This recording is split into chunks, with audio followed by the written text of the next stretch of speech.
Parfait. Donc, bonjour. Moi, c'est Victor. Moi, c'est Pierre-Antoine. Moi, c'est Nicolas derrière la caméra. Donc, notre recette santé, c'est une pâte tendre qu'on va ensuite mélanger avec du yogourt grec. Donc, pour les ingrédients, on a du gruau. On a une tasse de gruau. Ça, c'est des glucides. Ensuite, on a un quart de tasse de cacao. Et ça, c'est des glucides aussi. Ensuite, on a une demi-tasse de beurre d'arachide. Le beurre d'arachide, ça va être des protéines. Ensuite, on va avoir 2 tiers de tasse de coconut non sucré. Les coconuts non sucrés, on va les considérer comme des lipides. Donc, c'est ni des protéines ni des glucides, mais on ajoute des lipides dans notre recette. Ensuite, on a 2 teaspoons de chia. Donc, les graines de chia, ça va être des lipides, des glucides et des protéines. Donc, c'est très balancé dans les poids. Ensuite, on va avoir un tiers de tasse de miel. Ça va être des glucides. Ensuite, on va avoir un tiers de tasse de noix de cajou. Et ça va être des protéines. Et une teaspoon de vanille. Et ça, c'est des glucides aussi. Donc, les bâtons sont extrêmement bonnes pour la santé pour plusieurs raisons. Donc, déjà, on a une haute teneur en protéines, ce qui fait que ça va être extrêmement bon pour nos muscles.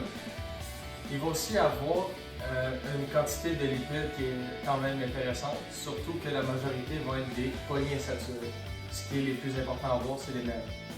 Donc, il y a aussi quand même une très bonne teneur en glucides. Que ce soit les complexes ou non, on les retrouve soit dans le miel les non complexes ou dans le bureau les complexes. Donc, tout ça, ça fait en sorte que c'est une barre qu'on peut utiliser soit avant un entraînement pour vraiment se donner de l'énergie en raison du bon nombre de glucides, mais aussi après un entraînement pour un boost d'énergie et surtout les protéines qui viennent après l'effort. Donc, le processus est assez simple. Tu fais juste mélanger tous les ingrédients ensemble. Fait qu'on va commencer avec le coconut, l'avoine, le cajou, le chia,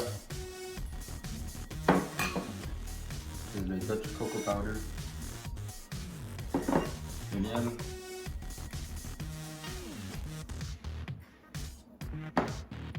et le beurre d'arachide.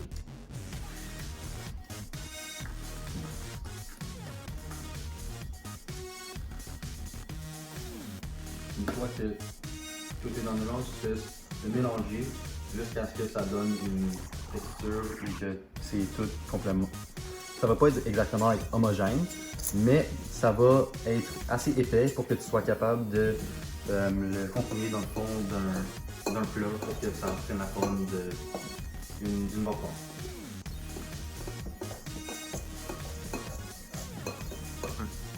J'ai oublié d'ajouter la vanille, donc je vais faire ça maintenant. Mais aussi, je vais prendre ce temps-là pour dire que si vous regardez dans le bol, vous voyez que c'est genre une consistance quand même, comme, je dirais, je sais pas exactement comment l'expliquer, plus pâteuse. Puis là, on va être capable de comprimer ça dans un plat comme ça à peu près. Puis je l'ai déjà fait à l'avance. Ça va donner genre une bâtonne qui ressemble à peu près qui ressemble à ça. Puis faut que tu le mettes dans le frigidaire pendant 8 heures pour que ça prenne forme, puis comme ça, quand tu vas le couper, ça va pas juste comme se défaire dans tes mains. Puis là, une fois que tu as fait ça, tu peux le mettre dans tu peux l'ajouter à comme du yogourt grec, qui fait que c'est super bon pour la santé. Ou tu peux même ajouter des framboises, n'importe quoi que tu veux.